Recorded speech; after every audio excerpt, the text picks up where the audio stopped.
Ambati Silks, Kanchipuram Saree Store, now in Vijayawada. Exclusive Pattu Sarees, Salwas and Lehengas, Vijayawada, Vizag.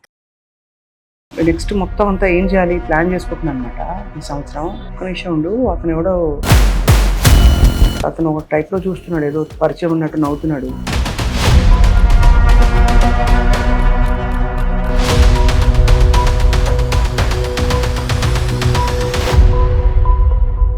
అబ్బా తమ్ముడు అన్ని నేను చెప్పాలా మీరు చెప్పరా? తాగబోతు ఇంటి పేరు ఎట్లా అనిపిస్తుంది? దానివల్ల బతుకుతున్నా, దానికే పేరు వచ్చింది.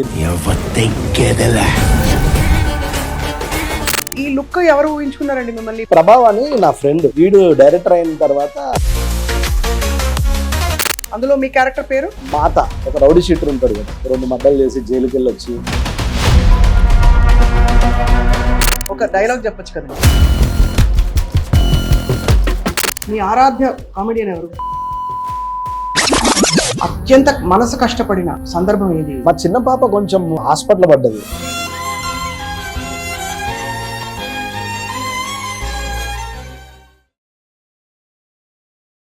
మేము ఏదో షూటింగ్ చేయడానికి వచ్చాము ఇక్కడ ఐస్బర్గ్ ఆర్గానిక్ క్రీమరీ అని, మీరు దొరికారు ఇలాగ. అంటే నేను ఎప్పుడు ఒక మాట చెప్తుంటా అందరికి, గాడ్ స్క్రీన్ ప్లే. నా ఊత పదం అది. అవునా? మీరు నా పాత ఇంటర్వ్యూలో కూడా చెప్తా, గాడ్ స్క్రీన్ ప్లే అంటే మన డిస్నీ తలరాతను మించి ఇక్కడ ఏం జరగదని నేను చాలా బిలీవ్ చేస్తాను. అట్లా ఇప్పుడు నన్ను చాలా మంది అడుగుతారు, మీరు కూడా ఒకసారి ఏదో సందర్భంగా అడిగారు. నేను అన్నా ఏదైనా మంచిగా అంటే మాట్లాడడానికి ఉండాలి, ఉత్తగా ఇంటర్వ్యూలు నాకు ఇష్టం ఉండదు అని చెప్పాను మీకు. సో ఇప్పుడు మాట్లాడడానికి సమయం వచ్చిందంటారా? కుదిరింది. ప్రకృతి ప్రళయ తాండవం మీరిద్దరు కలిసేటప్పుడు ఏదో జరుగుతుంది అన్నట్టు ఐస్ క్రీమ్ దగ్గర. ఏంటి మీ బర్త్డేనా ఇవాళ? అవును, అంటే జరిగింది అట్లా. ఏంటంటే ఇన్ని కోఇన్సిడెన్స్లు ఇవాళ? అంటే నాకు పెద్దగా బర్త్డేలు చేసుకోవడం ఇష్టం లేదు. మా ఫ్యామిలీని టెంపుల్ తీసుకెళ్ళి అలా వెళ్తుంటే మీరు కనిపిస్తే ఆగా. చాలా మందికి తెలుసు నా బర్త్డే అని, నాకు పెద్దగా బర్త్డేలు చేసుకునేంత చిన్నప్పటి నుంచి అలవాటు లేనప్పుడు మధ్యలో ఎందుకు వస్తుందని ఆ ఉద్దేశంతో బర్త్డే చేసుకున్నాను. ఏం చేయరా అయితే? ఫ్యాన్స్ మస్తు మంది ఫ్యాన్స్ ఉన్నారా మీకు? ఉండుంటారు. ఫ్యాన్స్ ఉన్నారా? నాకు ఉండరా? ఉంటారులే కానీ మరి పాలాభిషేకాలు చేసేంత ఫ్యాన్స్ ఉండరు కమిడియన్స్ కి, అంటే నాలాంటి చిన్న కమిడియన్స్ కి. కానీ ఈ లుక్ ఎవరు ఊహించుకున్నారండి మిమ్మల్ని? ఇప్పుడు ఏంటి ఇది? ప్రభావ్ అని నా ఫ్రెండ్, వాడు నేను ఒకే ఇన్స్టిట్యూట్. 2005లో ఇన్స్టిట్యూట్ చేసేటప్పుడు అనుకుంటాం కదా, అరే ఇండస్ట్రీని అట్లా. వీడు డైరెక్టర్ అయిన తర్వాత నన్ను ఏంటంటే అందరు నన్ను కమెడియన్లో చూస్తారు, వీడు అలా చూడాడు. ఎందుకంటే నేను అప్పుడే 20 సంవత్సరాలు అంటే 18 సంవత్సరాల కిందట గోదర్కన్ నుంచి వచ్చినప్పుడు కొంచెం రఫ్గా యాటిట్యూడ్తో ఉంటాం కదా గోదర్కని, అంటే మా గోదర్కన్ అలాంటిది. అవును. అప్పటి నుంచి చూడడం వల్ల వాడు నన్ను కమెడియన్లా చూడాడు. అరే నువ్వు వేరే లెవెల్లో, నువ్వు చాలా మంచి యాక్టర్ అనేది అంటుంటాడు. నువ్వు డైరెక్టర్ అయినప్పుడు చూద్దులే అంటుండేటోళ్ళు. అది నిజంగా నేను డైరెక్టర్ అయిన తర్వాత నన్ను మొత్తం మార్చేసి ఆయన ఈ లుక్ డిజైన్ చేశారు. మొత్తం లుక్ ఏంటి, ఆడు సినిమా రాసే ముందు ఒక స్కెచ్ చేశాడు, ప్రొడక్షన్ లో ఎవరు నమ్మలే. ఏమి ఇష్టం మీరు అంటే? మీరు బాగా యాక్ట్ చేస్తారా లేకపోతే? అంతే కదా, ఇన్స్టిట్యూట్ ఒకే ఇన్స్టిట్యూట్. మళ్ళీ ఇంకోటి కొంచెం గోదర్కన్ నుంచి వచ్చిన కొంచెం రఫ్ ఉండేటోళ్ళు. ఇప్పుడు అంటే కొంచెం అంత మంచి హుడ్డి గిడి వేసుకుని పాష్ అయినారు కదా అసలు. అట్లేం లేదు, చాలా రోజులు అయింది కదా, అంతే అంతే, కొంచెం స్టైలిష్ గా ఉండాలి. సో ఇప్పుడు ఇది కామెడీ క్యారెక్టర్ కింద గడ్డం? కామెడీ కాదు, అట్లానే రెగ్యులర్ సినిమా నెగిటివ్ రోల్ ఏం కాదు. జనరల్ గా మామూలుగా ఇప్పుడు కడపలో ఎక్కడో ఒక రౌడీ షీటర్ ఉంటాడు కదా, 2 మర్డర్లు చేసి జైలుకి వెళ్ళి వచ్చి ఒక పెద్ద ఆయన దగ్గర పని చేస్తాడు కదా, ఇట్లా negative role. Serious character, full length ఉంటదట. మంచి క్యారెక్టర్. సినిమా పేరు మావా. మావా సినిమా పేరు. మావా అంటే మనకి మావా అట్లా కాదు, మన తెలంగాణ ఏరా మావా అంటాం కదా, తెలంగాణ వర్డ్ మావా. మావా. అందులో మీ క్యారెక్టర్ పేరు మాత. ఇదేంటి మాతోటే అన్ని? మాత అంటే ఆడి క్యారెక్టర్ పేరు మాత. ఒక మాత అనే ఒక నెగటివ్ రోల్ అంటే ఊహించుకోవచ్చు. ఇంకా ఇవాళ లుక్ రిలీజ్ అయింది కదా. అవునవును, చూసావు కదా, చూపిస్తాం. అదే ఆ లుక్ తో మాత బాగుంది. అయితే మరి కడప నుంచి అని చెప్తున్నారు కదా, మీరేమో మస్తు ఫుల్ ఇక్కడ బ్రాటప్ ఇక్కడ తెలంగాణ. అది ఏమన్నా క్వశ్చన్ ఉండవా అట్లాంటివన్నీ మాట్లాడిందా లేదా? అంటే మరీ అంత సినిమాటిక్ కాదు. వీడు మా ప్రభావ్ రైటర్ కడపాడు, వాడికి ప్రాపర్. ఇప్పుడు పుష్పక్ కూడా వాడు చేసింది అందుకే, ఆ స్లాంగ్ కోసమే. సుకుమార్ దగ్గర సార్ దగ్గర చేశాడు. వాడు ఏంటంటే ఇంత డిజైన్ చేసాడు, వాడు ఏం చెప్తాడు అంటే వాడికి సరెండర్ అయిపోయా. నన్ను చాలా రోజుల తర్వాత ఇలా ఎవరు చూడరు కదా. అవును కదా. నన్ను ఇలా చూసేసరికి నేను ఆడికి మొత్తం ఆడు ఏం చెప్తే ఆడు చిన్న అదే ఇది వద్దురా, అరే వెరీ న్యాచురల్ రా, అరే తాగుబోతు రమేష్ రావద్దురా, ఇలా అంటే ఆడు నన్ను కట్టేసి చేపిస్తారు కదా. అవునవును. అలా వాడు ఏం చెప్తే ఆడు ఒక స్లాంగ్ చెప్తాడు కదా, ఆ స్లాంగ్ మాట్లాడినా అది రేపు సినిమాలో చూడాలి, కిక్ ఉంటుంది. వెయిటింగ్ మిమ్మల్ని అట్లా చూడాలంటే కొంచెం డిఫరెంట్. మీకు ఈ తాగబోతు ఇంటి పేరు చాలా మంది అడుగుంటారు మిమ్మల్ని, ఎట్లా అనిపిస్తుంది? అంటే యాక్చువల్లీ అది చెప్పాలంటే ఒక ఐడెంటిటీ తెచ్చింది అదే. దాని వల్లే బతుకుతున్నా, దానికే పేరు వచ్చింది. మామూలు ఉత్తర రమేష్ అంటే ఏ రమేష్ అని అడుగుతారు. తాగుబోతు రమేష్ అంటే యాక్టర్ అని చెప్పక్కర్లేదు. అంతే. ఇప్పుడు వేరే ఎవరు దాన్న పేరు చెప్పి పలానా పేరు యాక్టర్ అని చెప్పాలి. తెలుగుకు సంబంధించి ఎక్కడికి వెళ్ళినా, ఏ కంట్రీకి వెళ్ళినా తెలుగు వాళ్ళు ఉంటే తాగుబోతు రమేష్ అంటే వాళ్ళు తాగుబోతు రమేష్ అంటే అతనా అంటారు. యాక్టర్ అని చెప్పక్కర్లేదు. అది నా బిరుదులాగా హ్యాపీగా ఫీల్ అయితే. చాలా మంది ఇబ్బంది పడుతుంటారు, తాగుబోతు రమేష్ అని చెప్పాలా లేదా, ఏ తాగుబోతు రమేష్ అని చెప్పండి అని నేనే అంటుంటా. ఇప్పుడు ఎవరైనా డైలాగ్ చెప్పాలనుకుంటే అతను ఒక పచ్చి తాగుబోతు రమేష్ అంటే ఎట్లా ఉంటుంది? అందులో పాజిటివ్ వచ్చేసింది అంటే బయట వాళ్ళకంటే వేరు. ఇప్పుడు బయట ఎవరికో తాగుబోతు అంటే వేరు. యాజ్ అన్ యాక్టర్ తాగుబోతు రమేష్ అంటే నా సినిమాలు టక్కని గుర్తు రావడం ఏదో జరుగుతుంది. కానీ ఏ మాట కామాట అండి, మీరు ఒక టైంలో, ఇప్పుడు కాదని కాదు, ఆ క్యారెక్టర్స్ వచ్చిన కొత్తల్లో అవును నాకు ఒక హల్చల్ సునామీ మీరు. అవును. ఎంత పేరు వచ్చింది మీకు ఒక పేరు. అవును. అంటే అది యాజ్ అన్ యాక్టర్ ఎవరైనా ఇండస్ట్రీలో తిరిగి నడుచుకుంటూ తిరిగి ఫోటోలు ఇచ్చి ట్రై చేస్తారు. అట్లా నేను ట్రై చేసిన. మనకు టాలెంట్తో పాటు లక్, అదృష్టం, ఆ టైం నాది మంచి పీక్స్ చూసిన. యాక్టర్గా I'm full happy, fully celebrated. అదంతా ఆ స్టార్డమ్ అంతా, అంటే నేను స్టార్ అని ఫీల్ అవ్వలే కానీ నన్ను నువ్వు స్టార్ అంటే అవునా, నాకే డౌట్ వచ్చేది నిజంగా నేను స్టార్ అని. అది చూసా, అదొకటి అదృష్టంగా ఫీల్ అవుతుంది. బాగుంది. ఇందులో అయితే మాత క్యారెక్టర్ ఒక రఫ్ అండ్ టఫ్ క్యారెక్టర్. నన్ను చాలా కొత్తగా చూస్తారు. అది నాదేం లేదు, మా డైరెక్టర్ ప్రభావ్ చెప్పిన కదా ఫ్రెండ్, వాడు చూసిన విధానం. ఇంతకు ముందు మీరు సహకుటుంబం చాలా సినిమాలు చేస్తుంటా. అయితే మీకు ఐ థింక్ బాగా మంచి రోల్స్ అని చెప్పుకునే, అఫ్ కోర్స్ అలా మొదలైంది అవన్నీ పక్కన పెడితే, సవ్యసాచ్ ఒకటి, అవును 96 జాను కరెక్ట్, అదొకటి బాగా పేరు వచ్చింది. అయితే 23 రైట్. నంబర్లు ఎక్కువ అయిపోయి 96, 23, 56 ఇట్లాంటివన్నీ. కాదు మీరు అన్నట్టు తాగుబోతు ఎంత చేసినా అంత చేసినా డిఫరెంట్ రోల్స్ పడ్డాయి. అంటే ఇప్పుడు మీరు అన్నట్టు సవ్యసాచి మాధవన్ గారి పక్కన తాగుబోతు క్యారెక్టర్ కాదు. తర్వాత జాను నాకు తెలుగులో 96 చాలా ఫేమస్. నేను 96కి పిచ్చ ఫ్యాన్ నేను. అలాంటి డైరెక్టర్ ఇక్కడికి వచ్చి తెలుగులో సినిమా చేస్తాడు. నాకు సతీష్ అనే క్యారెక్టర్ పడ్డది. కానీ ఇక్కడ ఏంటంటే మన టైం బాగాలేకపోతే అవి కమర్షియల్గా పెద్దగా ఆడలే. మంచి క్యారెక్టర్లు పడడం వేరు, ఆడడం వేరు. ఆడితేనే దాని వాల్యూ, అవును, రెమ్యునరేషన్ అన్ని మారుతుంటాయి. ఆడకపోతే ఇట్లా మనం చెప్పుకోవాల్సి వస్తుంది. అంటే మీలాంటి వాళ్ళు చెప్తే అవును కదా అని.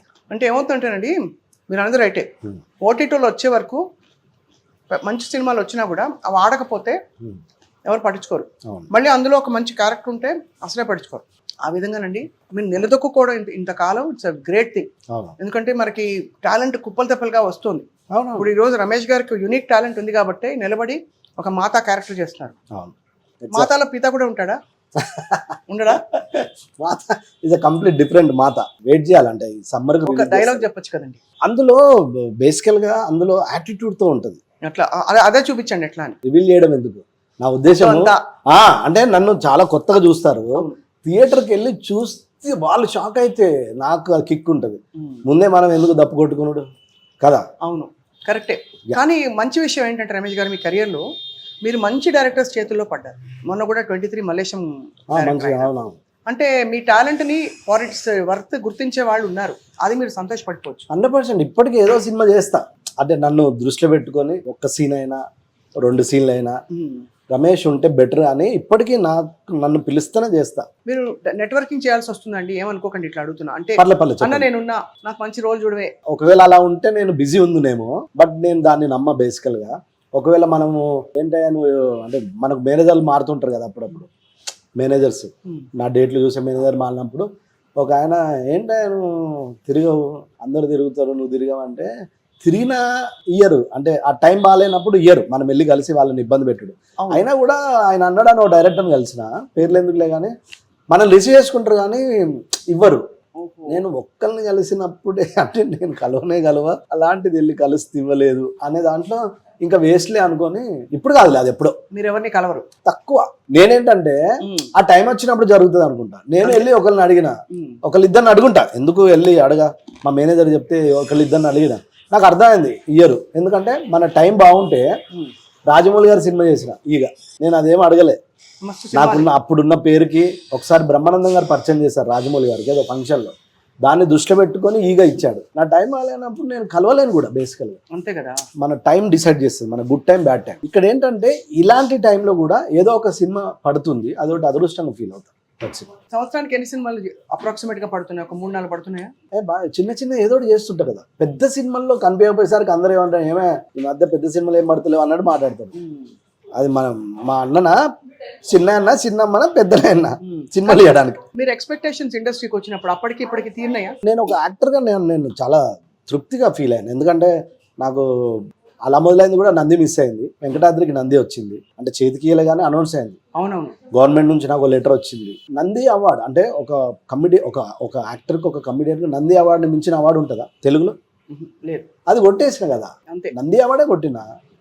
బాగానే చాలా 300-400 సినిమాలు చేసిన. ఇంకేముంటుంది ఉంటే, ఒకవేళ రైటింగ్ ఎక్కడో రైటర్ డైరెక్టర్ అవ్వాలని ఉండే, దానికోసం ప్రయత్నిస్తారంటే అంటే చేయాలందా? మంచిగా యాక్టర్ కూడా ఉండొచ్చు కదండి, హాయిగా అట్లని కాదు, యాక్టింగ్ చేసి తలకాయ నొప్పి లేకుండా. నేను అన్నది ఇప్పుడు మీరు అన్నారు చూడు, మీరు ఎక్స్పెక్టేషన్ మీరు ఏమన్నారు ఇందాక, మీరు ఇండస్ట్రీకి వచ్చినప్పుడు ఎక్స్పెక్టేషన్స్ నెరవేరాయా అంటే కమిడియన్ గా నెరవేరాయి. మనకు ఎక్కడో ఉంటది ఇన్స్టిట్యూట్. ఇప్పుడు మా ప్రభావం నేను ఇన్స్టిట్యూట్ లో అనుకునేటోళ్ళం, సినిమాలు రాయాలి తీయాలని ఆ పిచ్చి ఉంటది. బట్ అది నెరవేరితే కానీ మాట్లాడుకోవద్దు. ఇప్పుడు మనం మాట్లాడుకుని వేస్ట్ అయితే మాట్లాడుకోవచ్చు. మీకు టర్నింగ్ పాయింట్ ఇచ్చిన డైరెక్టర్ ఎవరంటారు మీరు? నేను ఇన్స్టిట్యూట్ చేసి ఆఫీసులు తిరిగే టైంలో జగడం పడ్డది. అవును, అదే చాలా ఎక్కువ అప్పట్లో. అవును, 2000 మందిని ఆడిషన్ చేసి 200 మందిని సెలెక్ట్ చేసి అందులో 100 మందిని చూసి 10 మందిని సెలెక్ట్ చేస్తే అందులో నేను ఒకటి. దానికే గోదావరికెళ్ళ బ్యానర్లు కట్టేది. ఓహో, అప్పుడు కొత్త కదా, ఇప్పుడు కట్టుమన్న వద్దులే అంట నేను. అంతే కదా, అంటే చెప్తున్నా. జగడం గ్యాప్ వచ్చింది ఓ 1 year. అసలు రెమ్యురేషన్ డబ్బులు డోకలేదు. పైసలు అదే అంటున్నా, 1 year డోకలేదు కదా, డబ్బులు రెమ్యురేషన్ జగడం చేస్తున్నా మంచిగా. అంటే నాకు ఎక్కువ కదా అప్పుడు, అసలు సెలెక్ట్ కూడా ఎక్కువ డబ్బులు ఇచ్చేది. అసలు ఊరికే నాకు అంచనా చెప్పరా ఏమనుకోకుండా, మొగోళ్ళ జీతం అడగద్దు, ఆడవాళ్ళ వయసు అడగద్దు. కానీ అప్పట్లో ఎంత డబ్బులు అయితే మీకు ఎక్కువ డబ్బులు అని అంచనా వేసుకుంటున్నా. అప్పుడు కన్వెన్సే రోజు 100 ఇచ్చేటోళ్ళు, రోజుకి 100 కన్వెన్స్ బండి మీద. నాకు బండి లేదు, 6 బండి మీద 7 బండి మీద వెళ్ళేటోళ్ళు షూటింగ్. చెప్తున్నా, ఆ 100 రూపాయలు కన్వెన్సే అవే ఎక్కువ అప్పట్లో.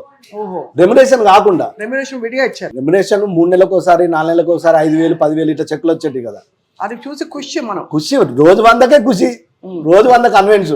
10 రోజులు చేస్తే 1000 రూపాయలు చిల్లర ఉండేటి కదా జేబులో. అట్లా జగడం తర్వాత గ్యాబ్ ఎక్కడంటే మహాత్మా పడ్డది. మహాత్మా భీమిల్కా బడ్జెట్ అలా మొదలైంది, చూసుకోలేదు, తిరిగి చూసుకోలేదు, అందుకు బ్రేక్ అలా మొదలైంది. కానీ అలా మొదలైంది క్యారెక్టర్ లో మిమ్మల్ని అట్లా పండించాలన్న విజన్ నందిని రెడ్డి గారిదా మీద అట్లా ఒదిగిపోయారండి. మేము కడుపు నవ్వి చచ్చిపోయాము ఇప్పటికి చూస్తే. అంటే ఇక్కడ ఒకటి ఉంది, బేసికల్ గా చెప్పిన కదా, మహాత్మా మొత్తం అన్నిటికీ కారణం మహాత్మా. అందులో కూడా మీరు మహాత్మా కృష్ణవంశీ గారి సినిమా సెలెక్ట్ అవ్వడమే చాలా గ్రేట్ గా ఫీల్ అయినా. మహాత్మా లొకేషన్ లో లక్ష్మీ భూపాల్ గారు నన్ను చూసి రోజు, అమ్మ ఈడేంటి ఫుల్ తాగు, అమ్మ బాటిల్ తాగినోడు కూడా ఇట్లా యాక్ట్ చేయడని ఆయన దృష్టిలో పడ్డది. అప్పటికే క్లైమాక్స్ ఏదో ప్లాన్ చేస్తున్నారు నందిని రెడ్డి గారు. లక్ష్మీ భూపాల్ గారు చెప్పారు, అంటే మేడంకు నా గురించి తెలియదు కాబట్టి మళ్ళీ ఎవడో వచ్చి అంత బాగోదేమో అంటే, లేదు నువ్వు ఆయన చూస్తే ఇట్లా మాట్లాడమంటే, అప్పుడు ఆఫీస్కి పిలిస్తే వెళ్ళి తాగుతూ యాక్టింగ్ చేస్తే మేడం ఫుల్ ఖుషి అయ్యి అప్పుడు అలా సెలెక్ట్ అయింది. అది ఓన్లీ లక్ష్మీ భూపాల్ గారే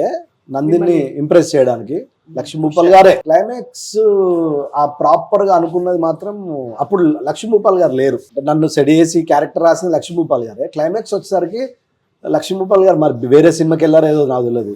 అప్పుడు అనిల్ రావిపూడి అని వచ్చిండు, అప్పుడు గోస్ట్ రైటర్. ఆయన వచ్చి 3 రోజులు నా గురించి నన్ను పరిచయం చేసి, నన్ను అబ్జర్వేషన్ చేసి మస్తు క్లోజ్ అయిద్దరు. ఇప్పుడు కాదు, అప్పుడు క్లోజ్. ఇప్పుడు క్లోజ్ అంటే క్లోజే. ఇప్పటికి ఫోన్ మాట్లాడతా. అప్పటికి ఇక బిజీ అయిపోయారు, పెద్ద డైరెక్టర్. నాకు గ్యాప్ వచ్చింది, ఒక సినిమా చేసిన అన్నతో, సాంగ్లో చేసిన రవితేజ గారి సినిమా. అలా మొదలైంది. ఇంతమంది కారణం నాకు, నా లైఫ్ కి. అక్కడి నుంచి సెట్ అయిపోయారు. వాళ్ళ తాగుబోతు రమేష్ అంటే రీప్లేస్ చేయలేము. ఎంఎస్ నారాయణ గారు ఒక టైంలో తాగుబోతు క్యారెక్టర్స్ కి పెట్టింది పేరు, కానీ ఆయన ఒక స్టైల్లో ఉండేది. మీరు మాత్రం అసలు కడుపు పిచ్చగా నవ్వించే. మా కోసం అలా మొదలైంది 2 డైలాగ్. ఇది లేకపోతే ఈ ఐస్ క్రీమ్ పెట్టేసి కరిగిపోయినట్టే, మీరు వచ్చి రాకుండా అట్లా. అబ్బా తమ్ముడు అన్ని నేను చెప్పరా మీరు చెప్పరా అన్నట్టు అప్పుడు అట్లా నడిచిందిలే. నాకు తెలుసు తమ్ముడు, విక్టర్ వెంకటేష్ ఘర్షణ 9848 సీజో, కావాలంటే ఫోన్ చేసి మాట్లాడు. ఎట్లా వచ్చింది మీకు అసలు మీరు తాగే టైప్ లో కనిపించట్లే. నేను తప్పను, అవునవును. తప్ప రైట్ అది వాళ్ళ ఇష్టం. నేను చాలా ఇంటర్వ్యూలో చెప్పిన చాలా మందికి తెలుసు, మా ఫాదర్ సింగరేని, మాది గోదావరికని కదా, అవునవును. కోల్ బెల్ట్ లో అందరు చాలా మంది తాగుతారు, అది వెరీ కామన్ వాళ్ళకు, రెగ్యులర్ డ్యూటీ లాగా వాళ్ళకు డ్యూటీ మంది తాగడం. మా ఫాదర్ ని చిన్నప్పటి నుంచి చూసి అబ్జర్వేషన్ చేసి నాకు తెలియకుండా మా మదర్ ని, అంటే అప్పుడో ఇప్పుడు గొడవ అవుతుంది కదా పిల్ల మొగలకు, అప్పుడు మా మదర్ డల్గా ఉన్నప్పుడు వెళ్ళి తాగుతూ యాక్టింగ్ చేస్తుంది ఫాదర్ లాగా, అది ఫుల్ ఖుషి అయ్యేది. మా మదర్ని నవ్వించడానికి చేసిన యాక్టింగ్ అది, అప్పుడు నాకు యాక్టింగ్ అని తెలియదు, అది అందరికీ చెప్పుకొని ఖుషి అయ్యేది. దాన్ని నవ్వించడానికి చేసిన తాగుబోతు నటన నా జీవితంలో గొప్ప పేరు వచ్చింది, ఐడెంటిటీ తెచ్చిపెట్టేసింది. అయితే డాడీకి థ్యాంక్స్ చెప్పాలి. అయితే అంటే కాదు, ఈ విషయం గురించి ఒక మాట చెప్తా. నేను బాగా బిజీగా ఉన్నప్పుడు పరుచూరు వెంకటేశ్వర గారు, పరుచూరు గోపాలకృష్ణ గారు వాళ్ళ అబ్బాయి పేరు మీద నాటకాలు ఏవో చేస్తారు అప్పుడప్పుడు, రవీంద్ర భారతిలో స్కిట్లు చేస్తుంటారు. ఒకరోజు సడన్ గా నన్ను పిలిచి ఒక స్కిట్ చేయాలంటే వెళ్ళిన, షూటింగ్ లో ఉన్నా, టకటక్ వెళ్ళి చూసుకొని వెళ్ళిపోయినా, రేపు వస్తా సార్ అని. నేను వెళ్ళిన తర్వాత పరుచూరు వెంకటేశ్వరరావు గారు, గోపాలరావు గారు, ఈ అమ్మ చరిత్రలో ఎవడైనా తండ్రి తాగితే అలా కుటుంబం నాశనం అవుతుంది, ఈయన తండ్రి తాగి భవిష్యత్తు ఇచ్చింది అన్నాడంట. ఆ విషయం నాకు రామ్ జగన్ అని ఉన్నాడు కదా, బుండు జగన్, మహాత్మలో అవునవును, జగన్ అన్న ఫోన్ చేసి చెప్తే చాలా, అంటే నా లైఫ్ లో అది చాలా కిక్ అనిపించింది. ఏ తండ్రి అయినా ఆస్తిపాస్తులు ఇస్తారు, అది ఆడ అదృష్టం బాగుంటే అవి ఉంటాయి, లేకపోతే లేదు. మా అయ్య తాగుబోతు ఇచ్చిండు, అది ఎప్పుడు ఆళ్ళలో ఉంటుంది. ఇప్పుడు అమ్మ వాళ్ళు ఎక్కడ ఉంటారు రమేష్ గారు? నాకు అమ్మ నాన్న అప్పుడే చనిపోయారు. అమ్మ నాన్న చనిపోయిన తర్వాతనే చెల్ల పెళ్లి చేసి ఇండస్ట్రీకి వచ్చినాం, ఏదో బ్యాగ్ పట్టుకొని ఇండస్ట్రీని. అప్పటికి మీకు పెళ్లి కాలే? అప్పుడు 25 సంవత్సరాలు, 24. మీరే సెట్ చేసుకున్నారా మీ వైఫ్ ని, లేకపోతే అరేంజ్ మ్యారేజ్? Arrange marriage. అంటే పేరు వచ్చి ఫ్లాట్ కొనుక్కొని గచ్చిబౌలిలో, పర్లేదు మనం ఇప్పుడు చేసుకోవచ్చు అంటే అట్లా అప్పుడు చేసుకున్నారు. మీ ఆవిడ ఏమంటారు మిమ్మల్ని మీ యాక్టింగ్ చూసి? మా ఆవిడకు షాకు, ఎందుకంటే గుండె జారి గల్లంత అయింది, అలా మొదలైంది, ఇవన్నీ చూసి నవ్వుకున్నది కదా. అతనే పెళ్లి చూపులకు వస్తానంటే డౌట్ వాళ్ళకు, వెళ్ళి చూసి వెళ్ళిన, మరి మళ్ళీ వస్తాడో రాడో. అంటే మా అత్తగారికి పెద్దగా ఇష్టం లేదు సినిమా యాక్టర్లు అంటే. అవునవును, చాలా గవర్నమెంట్ ఇరిగేషన్ డిపార్ట్మెంట్ లో చేసింది, ఇప్పుడు రిటైన్ అయింది. ఫస్ట్ ఓకే అన్నారు, తర్వాత వద్దనుకున్నారు. నాకు తెలిసిన ఆయన కామారెడ్డిలో ఉంటాడు, దయాకర్ గారు అని, అతను డైరెక్టర్, ఓ సినిమా చేశాడు. నాకు అతను చెప్పాడు అన్నట్టు మా గురించి, లేదా అబ్బాయి మంచోడు అని, అట్లా ఓకే అన్నారు. గాడ్ స్క్రీన్ ప్లే, డిస్నీ 400 సినిమాలు చేశారు. దేవుడా, అంటే మాకు చెప్పుకునేవి కాదు. ఇక్కడ ఒక లాజిక్ ఉంది. నేను అంటే ఎందుకు 400 అంటే, మిగతాళ్ళకి నాకు తేడేంటి, నాకు బ్రేక్ వచ్చిన వెంటనే 10 సంవత్సరాలు మాక్సిమం, అందులో 5 years బిజీగా ఉన్నా. నాకేంటి ఒక్క సీన్ పడ్డా నా సీన్ కదా అది, అవును, అది కౌంట్ అయింది. అలా చూసుకుంటే 400 సినిమాలు అయ్యాయి. అట్లా నేను అంటున్నా, మంచి క్యారెక్టర్లో 100 చేసిన, మిగతా నేను వెళ్తే టకటక తాగుబోతూ 2 సీన్లు టక్కని చేసుకుని వెళ్ళిపోడే కదా. అట్లా ఎక్కువ సినిమాలు చేసిన తక్కువ టైంలో. అట్లా మీ పర్ఫార్మెన్స్ చూసి డైరెక్టర్లు ముగ్ధులైన సందర్భాలు నందిని రెడ్డి గారు అయింటారు. గారు నందిని, మా నందు, నేను తెలుసుకుంటాను. అఫ్ కోర్స్ రాజమౌళి గారు నా గురించి చెప్పారు, నేను కాదంటలేను. ఈగ అంటే ద గ్రేట్ డైరెక్టర్ రాజమౌళి గారు, పెద్ద డైరెక్టర్ కదా, అయినా నన్ను ఈగలో పెట్టుకొని అతను మురిసిపోయేటోడు. షార్ట్ దాన్ని తెలుగులో సంతానం చేశాడు, తమిళ్లో సంతానం చేశాడు. నా సీన్లు చూపించి సంతానంకు చూపించి ఇలా చేయాలని చెప్పాలి. కాకపోతే నేను ఇక్కడ డైలాగులు లేవు, అక్కడ మాట్లాడతా. ఇప్పుడు సంతానం తమిళ్లో చేశాడు, అవునే, సంతానం అక్కడ ఎక్కువ మాట్లాడతాడు కదా, నేను ఇక్కడ తక్కువ మాట్లాడతా. ఎక్కువ మాట్లాడు, ఒక డైలాగ్ చెప్పించి టెంపుల్లో కట్టేసినప్పుడు మిగతా అంతా ఎక్స్ప్రెషన్ తో కవర్ చేశారు, కావాలని ఆ క్యారెక్టర్ అలా డిజైన్ చేశారు. రాజమౌళి గారు చాలా హ్యాపీగా నా విషయంలో, నా లైఫ్ లో అది ఎప్పటికీ చాలా గొప్పగా ఫీల్ అవుతా. ఇంకా లెజెండరీ, ఆయన మించిన డైరెక్టర్ ఎవరు, అంతే కదా, ఆయనతోటే చేశా. అంటే సుకుమార్ గారు నా ఫస్ట్ సినిమా, నాన్నకు ప్రేమతో, కృష్ణవంశీ గారు, రాజమౌళి గారు, పూరి జగన్నాథ్ గారు, అంటే వినాయక్ గారు, అందరితో ఒక్కొక్క సీన్ మంచి క్యారెక్టర్ చేశారు. అంటే మినిమం మాక్సిమం అందరు డైరెక్టర్లతో చేశారు. సో అంతే, మీకైతే టిక్కులు పడిపోయాయి. అంతే నాకు అది ఈ డైరెక్టర్ తో చేయలేదంటే, ఖచ్చితంగా మీ క్యారెక్టర్ పడాల్సిన ప్లేస్ ఉంటే మిమ్మల్ని వదులుకోరు ఎవరు, ఆ కన్విన్సింగ్ వచ్చేసింది. కానీ ఒక క్వశ్చన్ అడుగుతాను, మీరేమనుకోకపోతే. నేను కొంతకాలం క్రితం మన వేణుగారిని ఇంటర్వ్యూ చేశాను, కామెడియన్ వేణుగారు. ఆయన ఒక మాట అన్నారు, తాగుబోతు రమేష్ గారు బాగా కోపంగా ఉన్నారు, గొంతు పీసుకేస్తా అన్నాడు, ఏదో సంథింగ్ లైక్ దట్. ఏదో మీకు ఏమన్నా మనస్పర్ధలా, లేకపోతే? లేదు, అట్లేం లేదు. బేసికల్ గా నేను విన్నా, నాకు చాలా మంది పంపించారు. అతను నా గురించి మీరేమో అడగలేదు, సందర్భంలో చెప్పాడు. ఏంటి, జనరల్ గా ఒకప్పుడు ఆఫీసులు తిరుగుతారు కదా యాక్టర్లు అందరూ, నాకు డైరెక్టర్లు వేషాలు ఇవ్వలేదు, అప్పుడు నేను తిట్టుకునేటోని. డైరెక్టర్ అయిన తర్వాత నాకు తెలిసింది, చిత్రంసీన దగ్గర అసిస్టెంట్ చేసిన ఆయనకే ఇవ్వలేదు. అవును, మా తాగుబోతు రమేష్ గారు అయితే ఇప్పుడు రచ్చరావు క్యారెక్టర్ నేను చేయనా, నా గొంతు మీద చెప్పాడు కదా. అవునవును. అయితే ఇక్కడ ఏంటంటే, నాకు వేణు ముందే చెప్పాడు, అరే కొత్తలో వెళ్తున్నా, తాగుబోతుంది కానీ నీకు ఇమేజ్ ఉంది కదరా, వద్దన్నాడు. ఓకే అన్న, ఎందుకంటే నాకు తెలుసు, నేనేం ఫీల్ కాలేదు, ముందు చెప్పాడు. వేషం లేదని క్లియర్. కొత్త ప్రొడక్షన్, కొత్త డైరెక్టర్ నిజంగా వేణు ఆడికి నా మీద ఇష్టం ఉండి ఖచ్చితంగా పెట్టాలనుకుంటే అరే చేయరా అంటే నేను ఫ్రీగా చేద్దునా అనేది పక్కన పెట్టు. ముందు ఆడికి నాకు ఇవ్వాలని లేదు. ఇంకోటి ఏంటి ఎందుకు డైరెక్ట్ ఇవ్వాలని లేదు? కొత్త వాళ్ళకి వెళ్తుండు కదా, నాకు ఇమేజ్ ఉంది, మళ్ళీ రెగ్యులర్ అవుతుంది. డైరెక్టర్ ఆలోచిస్తారు కదా రెగ్యులర్ అవుతుంది, అట్లాగే ఆలోచించారు తప్ప మీకేమి ఈగోస్ ఏం లేవు. అంటే ఈగోస్ అంటే ఈ వేషమి అన్నందుకు ఈగో కాదు, అంతకుముందు ఏదో చిన్న ఈగో ఫ్రెండ్షిప్ లో ఏదో మాట గీట అంటే అలాంటి ఈగోలు తప్ప వేషమి అన్నందుకు కాదు. కొత్త వాళ్ళకి వెళ్దాం అనుకున్నాడు. ఇంకోటి ఏంటి డైరెక్టర్ అంటే వీడు వేణు కోసం సినిమా రాసుకున్నాడు, మెయిన్ క్యారెక్టర్ హీరో చేశాడు, హీరో వచ్చేసరికి డైరెక్టర్ అయింది కదా. ఒకవేళ నిజంగా తాగుబోతు క్యారెక్టర్ వేణు చేయాలనుకుంటాడు, నేను వేణు మెంటాలిటీ నాకు తెలుసు కాబట్టి అవునవును వేణు చేయాలనుకుంటాడు. అలా ఉంటే గనక అలా ఉంటే నాకు తెలిసి ఫస్ట్ టైం డైరెక్టర్ కాబట్టి మెయిన్ రోల్ ఎందుకులే, ఆ టైంలో రచ్చరవి దిల్లాద్ గారు ఆఫీసులో ఉంటాడు కాబట్టి వాడు కంఫర్టబుల్ గా వాడికి వెళ్ళాడు. ఎందుకు నేను తాగుబోతు చేస్తే రెగ్యులర్ అవుతుంది, రచ్చరవి ఫ్రెష్ అనుకుంటాడు. అందులో మీరు అప్పటికే సూపర్ స్టార్ తాగుబోతు. తాగుబోతు సూపర్ స్టార్ కాదు, అప్పటికే తాగుబోతు సూపర్ స్టార్ అయిపోయి ఇంకా చాలా ఎన్ని చేస్తాడు ఈయన అనే దాంట్లో ఉన్నాం కాబట్టి కొత్తగా ఆలోచిస్తాడు. వేణు అలా వెయిట్ చేసి ఉంటాడు. అంతేగాని ఇప్పుడు అట్లా అంటే మరి చిత్రం సీన్ గీయాలి, నాది రెగ్యులర్ అనుకుందాం పోనీ, మరి చిత్రం సీన్ గీయాలి కదా, అంతే కదా. ఇక్కడ ఏంటంటే అంటే ఆ సందర్భం ఏంటంటే ప్రతి ఒక్కరు ఆఫీసులు తిరుగుతారు, నేనే తక్కువ తిరిగిన వాస్తవాన్ని, నేను తిరిగినంత మాత్రమే వేషం ఇయ్యరు. ప్రొడక్షన్ ప్రాబ్లం అవ్వచ్చు, ఇడు ఫస్ట్ టైం డైరెక్టర్, మీకు ఇస్తే కొంచెం డబ్బులు కూడా ఎక్కువ ఇచ్చి పక్కన పెట్టి వేణు చెప్తే ఫ్రీగా చేయమా, అది కాదు. ప్రొడక్షన్ అంటే first time director production side problem ఉంటది, తర్వాత రెగ్యులర్ తాగుబోతే ఎందుకులే అనుకొని ఉంటారు. అది ఏదైనా అవ్వచ్చు, వేషం ఇయనందుకు కానీ గొంతు బట్టి అవన్నీ అది వేణుకు చెప్పిన ఆల్రెడీ.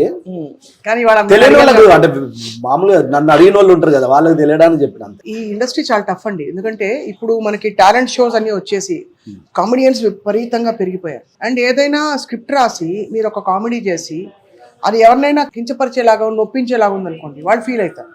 మీరు ఎట్లా బ్యాలెన్స్ చేసుకుంటారు రమేష్ గారు? అంటే ఇది ఇప్పుడు మేము వార్తలు చదువుతాం, ఏదైనా మొన్న ఎవరో పాప ఒక అమ్మాయి వార్త చదివింది, ఆ వార్త చదివినందుకు పోలీసులు వచ్చి అడిగి తీసుకుపోయినట.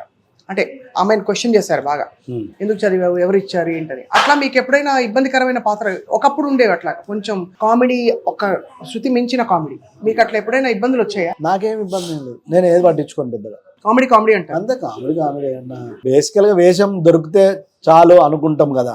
అవునవును అంతే. ఇది అంటే నేను ఈ వేషం చేయలేను ఏమా అనేది అంత ఉంటుందా కమెడియన్స్ కి? నాకు తెలిసి ఉండదేమో. అంటే బ్రహ్మానందం గారు వచ్చాక అంటే ఇండస్ట్రీ వాళ్ళు వేరు, వాళ్ళు స్టేచర్, వాళ్ళు లెజెండ్స్. మేము వాళ్ళ కింద వాళ్ళం కదా, అంటే జనరేషన్ గ్యాప్. వాళ్ళు అంటే ఒకప్పుడు బ్రహ్మానందం గారు 30 సంవత్సరాలు వెళ్ళారు, తర్వాత వచ్చిన వాళ్ళు 20 సంవత్సరాలు వెళ్ళారు, నాలాంటి వాడు 10 సంవత్సరాలు వెళ్ళారు. ఈ జనరేషన్ గట్టిగా 1 year 2 year కూడా కనిపిస్తలేదు. అంటే జనరేషన్ డిఫరెన్స్ మారిపోతుంది. కరెక్టే. అట్లా ఇప్పుడు 30 సంవత్సరాలు పీక్స్ చూసిన వాళ్ళు ఈ క్యారెక్టర్ నాకు నచ్చలేదమ్మా, నాకు ఇష్టం లేదమ్మా అని వాళ్ళు అన్నారు. కానీ ఈ జనరేషన్ వాడు ఎవడు అంటాడు చెప్పండి?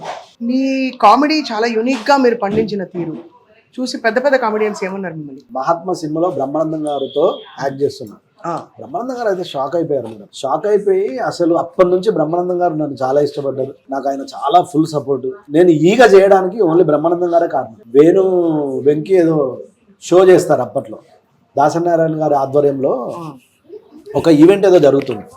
అందులో యమదొంగ ఏదో అక్కడ స్కిట్ చేస్తారు రాజమౌళి గారు. దాని రిహార్సల్స్ కి ముందు అందరం ఎక్కడో గెస్ట్ హౌస్ లో కలిసాం, రామనాయుడు గారు గెస్ట్ హౌస్. అప్పుడు బ్రహ్మానందం గారు ఉన్న వాళ్ళు అందరికి పరిచయం చేశారు. అప్పుడే కమెడియన్స్ అందరికీ నన్ను పరిచయం చేసి బ్రహ్మానందం గారే, అలీ గారు, ఎంఎస్ నారాయణ వీళ్ళందరికీ ఇటు తాగుబోతు బాగా చేస్తున్నాను. అలానే రిహార్సల్స్ రోజు అక్కడ షో రోజు రవితేజ గారు ఉన్నారు, రాజమౌళి గారు ఉన్నారు. నన్ను టక్కన లాగి వాళ్ళు ఏదో బిజీగా ఉన్నా నన్ను అలా లాగి, రాజమౌళి ఒకసారి ఈయన చూడే అంటే ఆయన చాలా సందర్భం కాదు కానీ బ్రహ్మానందం గారు ఈయన చూడే ఒకసారి అన్నాడు. నేను తాగుతూ యాక్టింగ్ చేస్తే షాక్ అయ్యండి. ముందు కొంచెం ఇబ్బంది పడ్డా, నా యాక్టింగ్ చూసి షాక్ అయ్యండి. దాన్ని దృష్టిలో పెట్టుకుని ఇబ్బంది పడ్డారు. ఏదో మీటింగ్లు ఉన్నారు, బ్రహ్మానందం గారు పెద్ద ఆయన, రాజమౌళి సార్ ఒకసారి ఈయన చూడండి అంటే అర్థం కాదు ఏంటి ఎవడు ఏంటి అన్నట్టు ఉంటది. నేను తాగుతూ యాక్టింగ్ చేసిన తర్వాత అరే అని ఫీల్ అయ్యాను, హ్యాపీగా ఫీల్ అయ్యాను. అదే ఈగ పడడానికి కారణం. బికాజ్ ఆయన అన్ని రకాల కామెడీ ఇప్పుడు కూడా రండి ఎన్ని వందల సినిమాలు చేసినా ఆయన తెరపైకి వస్తే అట్లా మీరు కూడా మీ స్పేస్ లో మీరు చాలా అద్భుతంగా క్రియేట్ చేశారు. సో ఇప్పుడు ఈ చేంజ్ తర్వాత మీరు మళ్ళీ కామెడీ క్యారెక్టర్స్ చేస్తారా? ముందు వేషం మంచి వేషం పడితే ఓకే, కానీ నేను ఈ క్యారెక్టర్ చేయనండి అంటారా అనరు. అంటే కానీ అబ్బాయి ఎందుకు రిటర్న్ వెళ్ళడం ఇట్లాంటి ఉంటాయి కదా, అట్లేం ఉండదు. కాకపోతే ముందు చెప్తారు. ఇప్పుడు ఉదాహరణ మొన్న అంటే ఒక సందర్భం చెప్తున్నా. రీసెంట్ గా బ్యాడ్ గర్ల్స్ అనే సినిమా వచ్చింది కదా, మొన్న మాకు జగడానికి ఆడ అప్రెంటిస్ సాఫ్ట్వేర్ ఇంజనీర్ అప్పుడప్పుడు షెడ్యూల్కి వచ్చి వెళ్తుండేటోడు సుకుమార్ దగ్గర. నీలి నీలి ఆకాశం సాంగ్ ఉంది కదా, అవును, ఆ డైరెక్టర్ బ్యాడ్ గర్ల్స్ అని తీశాడు. అందులో గే క్యారెక్టర్ ఏదో చేయాలి. జనరల్గా గే క్యారెక్టర్లు జోష్ రవి చేస్తాడు ఎక్కువ. ఇప్పుడు తాగుబోతు నేను చేసినట్టు జోష్ రవికి ఏంటంటే బాగా పేరు వచ్చింది, అది చేయడం ఇష్టం లేదని ఆయన అవాయిడ్ చేస్తుంటాడు. నాకు కాల్ వచ్చింది, వీడు మున్నాడు ఫోన్ చేసి అరే ఒక వేషం చేయాలంటే నాకు అర్థమైంది, అరే ఇది ఓకేనారా నేను అన్నా, చేయరా అన్నాడు. జోష్ రవికి ఫోన్ చేసిన ఊరికి ఇలా అడిగిర్రు అంటే, అవునన్నా నన్ను అడిగిర్రు, నీకు తెలుసు కదా నేను చెయ్య అన్నాడు. అవునా నన్ను అడిగిర్రు అంటే బలవాడు అన్నా చెయ్యి అన్నాడు. చెప్తూ ఫీల్ కావద్దని మీరు మంచి అంటే నేను కొంచెం పాజిటివ్ పర్సన్ కాబట్టి ఊరికి అడిగిన. ఎందుకంటే వాడిని అడగకుండా, జోష్ రవిని అడగకుండా, అది నా ఇప్పుడు తాగుబోతు అంటే ముందు నేను కాదన్న తర్వాత ఎవరికన్నా వెళ్తుంది కదా, అంతే అండి. అట్లా నేను అడిగిన. అప్పుడు నేను గే క్యారెక్టర్ నాకు పెద్దగా ఇష్టం లేదు, కానీ ఇప్పుడు తాగుబోతు నుంచి డిఫరెంట్ క్యారెక్టర్లు చేసిన అని చెప్పడానికి ఒకటి పడాలి కదా. నేను ఇండస్ట్రీకి వచ్చిన కొత్తలో గే క్యారెక్టర్ చేసిన. మధుర శ్రీధర్ గారు స్నేహగీతం అనో సినిమా, అప్పుడు నన్ను మధుర శ్రీధర్ గారి ఆఫీస్లో తిరుమల కిషోర్ అన్న నన్ను పిలిపించి, అప్పుడు నేను ఆఫీసులో తిరుగుతాను కదా తాగుతాంటి, నన్ను పిలిపించి మధుర శ్రీధర్ గారి ముందు డైరెక్ట్ లంచ్లో తాగుతూ యాక్టింగ్ చేపిస్తే మధుర శ్రీధర్ గారు గొంతు పట్టి నన్ను బయటికి దోసాడు, ఎవడో తాగి వచ్చిండను. రియల్గా అప్పుడు మళ్ళీ కిషోర్ అన్న, తిరుమల కిషోర్ అన్న, లేదు ఇప్పుడు యాక్టర్ ట్రై చేస్తుండే షాక్ అయిపోయింది. అట్లా సరే అని గే క్యారెక్టర్ ఇచ్చిండు. ఫస్ట్ టైం 2500 ఎంతో చెక్ రాసి, ఫస్ట్ అంటే జగడానికి ఆన్లైన్ డబ్బులు పడేటి క్యాష్ ఇచ్చేటోళ్ళు అది వేరు. ఒకే రోజు సినిమాకి వెళ్తే రెమ్యురేషన్ 2500, ఒక్క డేనే 2500. అట్లా ఆ రోజు చేసిన గే క్యారెక్టర్ మళ్ళీ ఎప్పుడు చేయలే, మళ్ళీ ఇప్పుడు చేసిన. అట్లా ఇబ్బంది పడాల్సింది ఏమి ఉండదు, ఎందుకంటే మరీ ఇబ్బంది పడితే రైటర్ డైరెక్టర్లు రాయరు కదా. అంతే కదా. ఇప్పుడు మరి పైసలు ఆదా చేస్తారా? అంటే మంచిగా ఫ్లాట్ కొనుక్కున్నారు, బాగానే పర్లేదు, పెట్టి ఫ్యామిలీ కోసం ఫ్యూచర్ కోసం సేవింగ్స్ ఆ టైప్ అయినా మీరు? నేను ఇన్స్టిట్యూట్ చేసి వచ్చి పార్ట్ టైం జాబులు చేస్తూ 10 రోజులు ఆఫీసులు తిరిగి ఏమేమి జాబులు చేశారు మీరు? చేసి చాలా, అంటే నైట్ సెక్యూరిటీ జాబ్. నేను పెద్ద చదువుకోలే కదా, ఇండస్ట్రీకి వచ్చిన వెంటనే 10,000 తీసుకొచ్చినాము, డబ్బులు ఖర్చు అయిపోతాయి. ఆల్రెడీ నా ఫ్రెండ్స్ ఇండస్ట్రీలో ట్రై చేస్తారు, వాళ్ళని చూసి అర్థమైంది ఇట్లా లాభం లేదు, మనం వెంటనే ఇక్కడ యాక్టర్లు అయిపోమని నైట్ సెక్యూరిటీ జాబ్ చేసిన, జగడం పడక ముందు పార్ట్ టైం డ్రైవింగ్ చేసిన ఎవరికి తెలియదు, నాకు వచ్చు కాబట్టి. అదే ఓకే, అంటే పార్ట్ టైం డ్రైవింగ్ చేస్తూ పార్ట్ టైం జాబ్ చేస్తూ సినిమా కొట్టిన వాళ్ళం. ఏం కావాలి అసలు? పేరు వచ్చిన తర్వాత బతుకు తెరుగు తెలిసిన వాళ్ళని, ఇల్లు కట్టుకున్నా అంటాం కదా. ఉన్న దాంట్లో ఏదో ఓ సామెత ఉంది కదా తెలంగాణలో, చెద్దరు ఉన్నంత వరకే కాలు చాపుకోవాలంట. దుప్పటి ఉన్నంత వరకే తెలంగాణలో చెద్దరి దుప్పటి బడ్డడి చాపుకోవాలంట. అట్లా ఉన్న దాంట్లో బతకడం తెలిసినోడు కదా, ఏం ప్రాబ్లం లేదు, ప్లానింగ్ ఉంది అంటే పర్లేదు, పెద్ద టెన్షన్ ఉండదు. ట్రిప్పులకు పోవడము, పండగలకి అట్లే ఉండదు. అంటే మా వైఫ్ పిల్లల్ని పంపిస్తా, అప్పుడప్పుడు వాళ్ళని కూడా పంపియా. కొంచెం బయట తిరగబుద్ది కాదు, కొంచెం తక్కువ. ఇంటి పట్టునే ఉంటారు అందరూ? ఇంట్లోనే ఉంటా. పిల్లలకి ఎన్నేళ్ళు రమేష్ గారు? మీరే పిల్లల్లా కనిపిస్తారు. అదే లేదు, పెద్ద పాప 8 2017, అది 3rd క్లాస్ చదువుతుంది. చిన్నది ఇప్పుడే నర్సరీ. కాబట్టి చిన్నపిల్లలు ఇద్దరు, బోల్డ్ పని ఉంది, చాలా పని ఉంది, చాలా పని. ఇద్దరు ఆడపిల్లలకి మరి వాళ్ళని సెట్ చేయాలి, మీరు సెట్ అయిపోయారు మంచిగా. అవునా, పర్లేదు. కానీ ఎంత గ్రేట్ స్టోరీ అండి రమేష్ గారు. మీకు ఈ పుట్టినరోజు సందర్భంగా మీ రెజల్యూషన్ ఏంటి? ఏం తింటారు మీరు? మంచిగా డైట్లు గిట్లు చేస్తారు? అట్లా ఏం లేదండి, ఉండాలి కదా, ఏదోటి ఏదున్నా తింటా, అట్లేం లేదు. తిండి పిచ్చోళ్ళు ఏం కాదు. మీ ఆరాధ్య కామెడియన్ ఎవరు? ఇంకా బ్రహ్మానందం గారిని మించిన కామెడియన్ ఎవరు ఉంటారండి?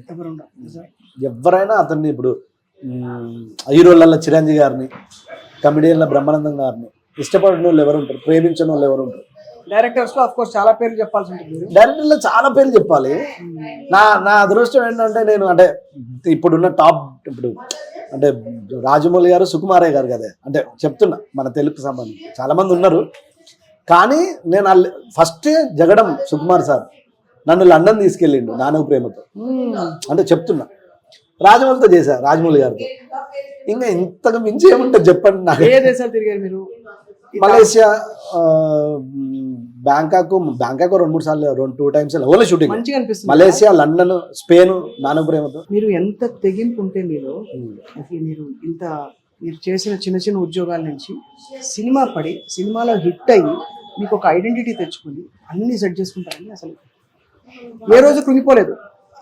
అంటే అలాంటి ఫీలింగ్ వస్తుంది. ఎక్కడి గోదావరి కానీ, ఎక్కడ ఇన్స్టిట్యూట్, 3 ఫ్రెండ్స్, 1500 ఫిలింనగర్లో బ్యాచులర్ రూమ్, 1500 నెలకు నైట్ సెక్యూరిటీ జాబ్ చేస్తే 1500 నెలంతా బతికినోడిని ఇంత పొజిషన్ వచ్చిన తర్వాత మ్యాక్సిమం బతకలేనా?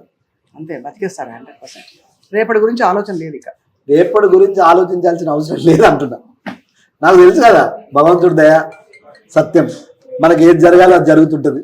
అంతే, గాడ్ స్క్రీన్ ప్లే చెప్పిన కదా, తలరాతం నుంచి ఇక్కడ ఏం జరగదని నా ఫీలింగ్. తర్వాత బాగుందండి, చాలా మంచిగా. అయితే మీరు Thank you. మీ గుళ్ళకి ఎట్లా దేవుని మొక్కుతారా? మా దేవుని ముగ్ధ, ఏ దేవుడు ఇష్టం మీకు? మా మదర్ ఎక్కువ శివుణ్ణి ఎక్కువ పూజించేది, వెంకటేశ్వర స్వామి, శివుడు. ఇంకా వీళ్ళిద్దరిని మించిన దేవుళ్ళు చెప్పిన కదా, చిరంజీవి గారు, బ్రహ్మానందం గారు, ఇట్లా అంటే మానవ రూపంలో దేవుళ్ళు అంటారు. అట్లా వెంకటేశ్వర స్వామి పెద్ద ఆయన, శివయ్య, ఇంకా మిగతా ఆంజనేయుడు కూడా ఇష్టం నాకు బాగా. మీరు చాలా ఇప్పుడు బర్త్డే కాబట్టి మనం తలుచుకుంటాం కొన్ని. అత్యంత మనసు కష్టపడిన సందర్భం ఏది రమేష్ గారు? మీరు దాని నుంచి దాటుకుంటూ రావడాన్ని ఇవాళ మనం ఐస్ క్రీమ్ తో సెలబ్రేట్ చేద్దాం. అంటే లైఫ్ లో ఒక్కటే కష్టం ఉండదు నా లైఫ్. అంటే ఎవరికైనా ఒక కష్టం ఉంటుందా? పోనీ ఒకటే కష్టం దాటిపోయింది అన్నట్టు ఉంటుందా? అట్లా ఉండదు, కానీ ఏదో ఒకటి సిగ్నిఫికెంట్ ఉంటుంది. అంటే లైఫ్ లో నేను ఎప్పుడు దేనికి పెద్ద బాధపడలే. కానీ మా చిన్న పాప కొంచెం నవంబర్లో ఎప్పుడు హాస్పిటల్ పడ్డది, జ్వరాలు అవి వచ్చి ఒక 10 days హాస్పిటల్ ఉంటే అది అది అది నా జీవితంలో అంత మించిన కష్టం రాదని ఫీల్ అయ్యి. అంతే, మంచిగా అయిపోయింది. మంచిగా అయింది చెప్తున్నా. అంటే ఏంటి? నేను అది కష్టంగా ఫీల్ అయినా నా లైఫ్ లో. ఓ పూట తినకపోయినా ఏముంది అవసరం పనిచేసాను బతకచ్చు అనుకుంటా, కానీ అది కష్టంగా ఫీల్ అవ్వ. నా లైఫ్లోనే బాగా బాధపడ్డా, బాగా ఫీల్ అయింది మా చిన్న పాపకు 10 రోజులు హాస్పిటల్ ఉండడం తీసుకోలేకపోయినాం నేను నా వైఫ్. అంతకు మించిన కష్టం ఏముండదని నా ఫీలింగ్. ఇవి కష్టాలు కాదు, సక్సెస్ ఫెయిలియర్స్ ఇవన్నీ. బిడ్డ రైట్, అది మనకి ఎట్లా రాసి పెడితే అట్లా జరుగుతుంది. చాలా భగవంతుడు మీకు, మీ కుటుంబానికి ఆయురారోగ్య ఐశ్వర్య Thank you. అన్ని సంతోషాలు ప్రసాదించాలని మేము కోరుకుంటున్నాం మీ పుట్టినరోజు సందర్భంగా. Thank you. తప్పకుండా రమేష్ గారు. అయితే మా సుమన్ టీవీ ప్రేక్షకులకి జీవితం గురించి ఒక మంచి మాట చెప్పాలని మేము కోరుకుంటున్నాం. నేను జీవితమే ఒక మంచి మాట. అట్లా కాదు, నేను ఏమంటానంటే నేను నిజంగా ఒకరికి మీరు ఇలా ఉండండి అనంత నాకుందా? ఉందే, ఎందుకు ఉందో చెప్తా. మీరు యాక్చువల్ గా మీరు నడుచుకుంటూ వచ్చారు, ఏదో మీరు పెట్టి పుట్టి అన్ని అమర్చి, అట్లా కూడా కష్టమే జీవితం. ఇప్పుడు అంబానీ గారికి ఉండే కష్టాలు ఆయనకు ఉంటాయి, కానీ మీరు ఒక దాదాపు ఒక సింగరేణి కుటుంబం నుంచి వచ్చారు. అక్కడి నుంచి వచ్చి to believe in your dream is a big step. అవును, అక్కడి నుంచి మీకు మీరే అన్నట్టు పెద్దగా చదువు లేకపోయినా అవును, ఇండస్ట్రీకి వచ్చి రాణించి డబ్బులు కూడబెట్టి అన్ని జీవితం విలువ తెలుసుకున్నారు. అంతకంటే ఏముంటది? మీకంటే ఎవరు గొప్ప టీచర్ ఉంటారు చెప్పండి? నేనేమంటానంటే నేను ఒకప్పుడు మొత్తం నేనే అనుకుని ఫీల్ అయినా, తాగుబోతు రమేష్ అట్లనా? ఎవరైనా ముందు టాలెంట్ తో వస్తాము, మనం వచ్చిన వెంటనే అవకాశాలు వస్తే మనమే తోపని ఫీల్ అవుతాం. కొన్ని రోజుల తర్వాత తెలిసింది నాకు, అంటే పెళ్ళై 2 పిల్లలు పుట్టి ఈ ఏజ్ వరకు నాకు అర్థమైంది ఏంటంటే, చాలా మంది ఏమనుకుంటారు అంటే మొత్తం మనమే అనుకుంటారు అందరు, సాధించడం ఎవడైనా. అవును, కానీ చాలా మంది అంటే ఒక ఏజ్ తర్వాత మనది ఏం లేదు అంత దేవుడు అంటుంటారు కదా. అవునవును, ఫైనల్ అదే కదా, ఫైనల్ మనది ఏం లేదు అంత దేవుడే అనుకుంటాం కదా. అట్లాగే ఎవరికి సలహాలు సూచనలు ఇచ్చే అంత గొప్పని కాదు, కానీ డిస్నీ అనేదే ఫైనల్ గాడ్ స్క్రీన్ ప్లే. అంటే మనం ఎక్కడికి వెళ్ళాలి, ఎవరితో ఉండాలి, ఎవరితో ఉండాలి, ఎక్కడికి వెళ్ళాలి, ఎక్కడ ఎండ్ అవ్వాలి అనేది ఆల్రెడీ డిసైడెడ్ అని నా ఫీలింగ్. కాకపోతే ఏంటంటే నీ లైఫ్ లో ఇప్పుడు చెప్పిన కదా, కష్టం వస్తుంది భరించు, కష్టపడి పోని, ఇంకో 2 రోజులు ఆగు కదా, అంతే కదా, డిసప్పాయింట్ అవ్వద్దు. మళ్ళీ ఇంకోటి ఏంటంటే ఎదుటోళ్ళని చూసి కులుకోవద్దు, కంపేర్ చేయొద్దు. అంటే నేను ఎప్పుడు ఏం ఫీల్ అవుతా అంటే ఎదుటోడి సక్సెస్ని ఎంజాయ్ చేయాలని ఫీల్ అవుతాను. ఇప్పుడు నాకు సినిమాలు పడ్డప్పుడు నాకు ఫోన్లు చేస్తారు కదా, అరే భలే చేసావు అని. అంటే నా సక్సెస్ని వాళ్ళు ఎంజాయ్ చేశారు. అవును, ఇప్పుడు ఎవరికన్నా సినిమాలు మంచిగా పడితే నేను ఫోన్ చేసి చెప్తా, ఎందుకు నేను ఆ సక్సెస్ని ఎంజాయ్ చేయాలి. అంతే కదా. అంటే బయట జనాలు పక్కన పెడితే సినిమాకి సంబంధించి, ఇండస్ట్రీకి సంబంధించి మనం ముందు హ్యాపీగా ఉండాలి.